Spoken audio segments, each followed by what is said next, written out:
अध्यक्ष जी, जब लालू प्रसाद जी माननीय लालू जी देश के रेल मंत्री थे, उस समय एक योजना की घोषणा की गई थी इसी सदन में। धर्मेंद्र जी, आप ये समझो अब कि घोषणा होती थी, कुछ नहीं होता था। घोषणा उन्होंने की तो पूरा करना इनकी भी जिम्मेदारी है कि अध्यक्ष जी, विभाग नहीं बदल गया है, भारत सरकार की जिम्मेदारी है। आज जो ये मंत्री जी घोषणा करेंगे, अगले मंत्री की जिम्मेदारी बनेगी।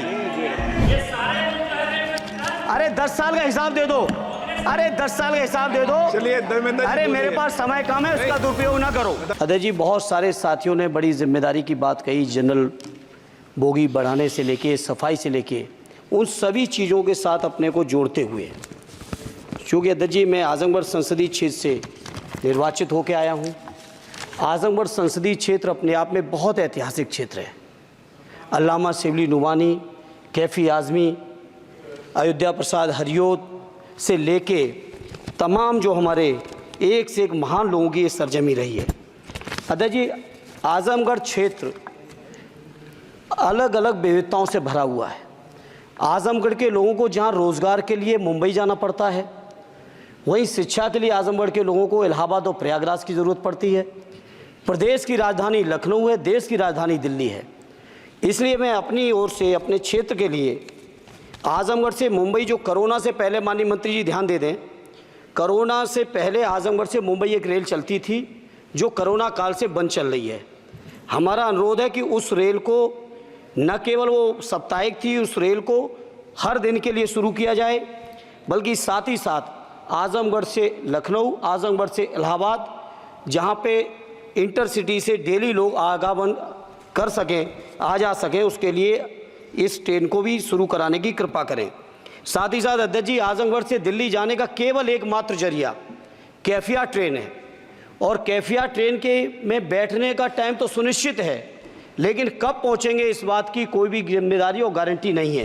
इसलिए मंत्री जी, मैं आपसे अनुरोध करूंगा कि आजमगढ़ से दिल्ली के लिए एक नई रेल लाइन, नई रेल ट्रेन शुरू करने की कृपा करें। मैंने जनरल बजट की चर्चा में भी जिक्र किया था, आजमगढ़ से बनारस से बायां आजमगढ़ गोरखपुर तक नई रेल लाइन का बड़ा प्रचार किया गया। अध्यक्ष जी, हमसे पूर्व सांसद ने बहुत प्रचार किया कि हमने सैंक्शन करा दिया है, लेकिन उस पर अभी एक भी रुपए की बजट न स्वीकृत है, न उस योजना का स्वीकृत है। सर्वे ज़रूर हुआ है, डीपीआर ज़रूर बनी है, लेकिन उसकी स्वीकृति मंत्री जी और फंड अभी बाकी है। मैं उम्मीद करता हूं कि आप इसको ज़रूर ध्यान देंगे। साथ ही साथ अध्यक्ष जी, आजमगढ़ में जहानागंज से सठियाओं के बीच रेलवे ओवरब्रिज न होने की वजह से घंटों जाम लगता है। इसी तरह से 2 जगह और हैं, कुटवा मझगवां, बालीपुर से रानी की सराय, डुगवा कोटवा रेलवे पर अंडरपास की बहुत ज़रूरत है। अध्यक्ष जी, एक मिनट और लेंगे। मैं बड़ा सौभाग्यशाली हूँ अध्यक्ष जी कि उत्तर प्रदेश की 3 विभिन्न लोकसभाओं का मैंने प्रतिनिधित्व करने का मुझे मौका मिला, और वो तीनों ही क्षेत्र सदैव नेताजी की कर्मभूमि रहे, स्वर्गीय शरद यादव जी की कर्मभूमि रहे, माननीय अखिलेश यादव जी की कर्मभूमि रहे। इन तीनों ही क्षेत्रों की अलग अलग मांगें हैं। इसके लिए मैं आपसे थोड़ा सा अनुरोध करूंगा। अध्यक्ष जी, जब लालू प्रसाद जी माननीय लालू जी देश के रेल मंत्री थे, उस समय एक योजना की घोषणा की गई थी इसी सदन में।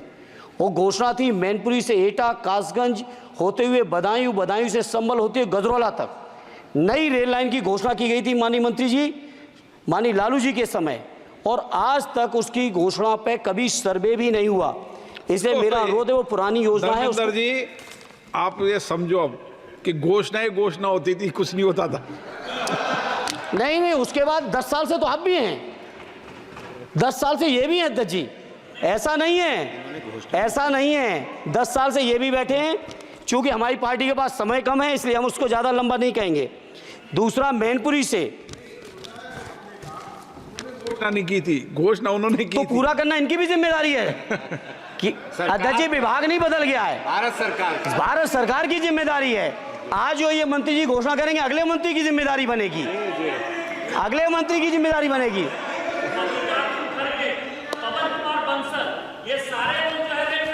अरे 10 साल का हिसाब दे दो, अरे 10 साल का हिसाब दे दो। चलिए धर्मेंद्र जी, अरे मेरे पास समय कम है, उसका दुरुपयोग ना करो। धर्मेंद्र जी बोलिए। अध्यक्ष जी, मैनपुरी से दिल्ली के लिए, मैनपुरी से लखनऊ के लिए, बदायूं से लखनऊ के लिए, बदायूं से दिल्ली के लिए, इन रेल लाइनों की सख्त, रेलवे ट्रेनों की सख्त ज़रूरत है। माननीय मंत्री जी, 5वें नंबर की आपकी इकोनॉमी आ गई। आपके पूर्व जो हमारे सदस्य हैं निशिकांत जी, आपके हिसाब से तो सब कुछ बदल गया रेल में।